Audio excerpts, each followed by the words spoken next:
Pasta con pesto alla siciliana. Il pesto alla siciliana you use the wild fennel. Not everyone can find wild fennel. As a substitute you can use the dill. It gives you a similar taste. In a container I'm going to put some of my dill. Then I'm going to use some basil. Again, mix in the same container the basil, the leaf of basil. Then I'm going to use the dry tomato, typical from Sicily, and I do in small pieces to make easier to blend. Next step, I put some almond, dry almond. To make easy, I crush a little bit.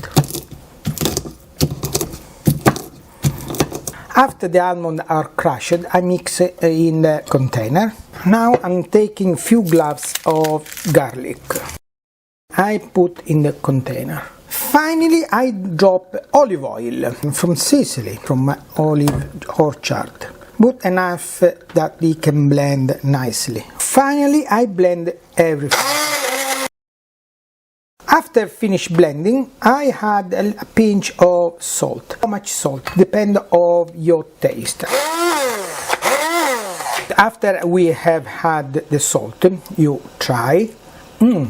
Nice. If there is any condiment you like feel more, you adjust the quantity. There is no specific quantity in this test. It's just feel as your taste. In a boiling water I add my pasta and adjust with salt. Now we have blended everything, we added the salt, and the pesto alla siciliana is ready to use with your favorite pasta.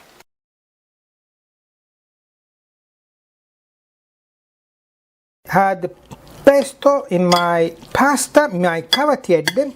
I like cavatiere, and all mixed together. Now you can add as much Sicilian pesto you like, homemade. Tasty. Enjoy your cavatiere con pesto alla siciliana.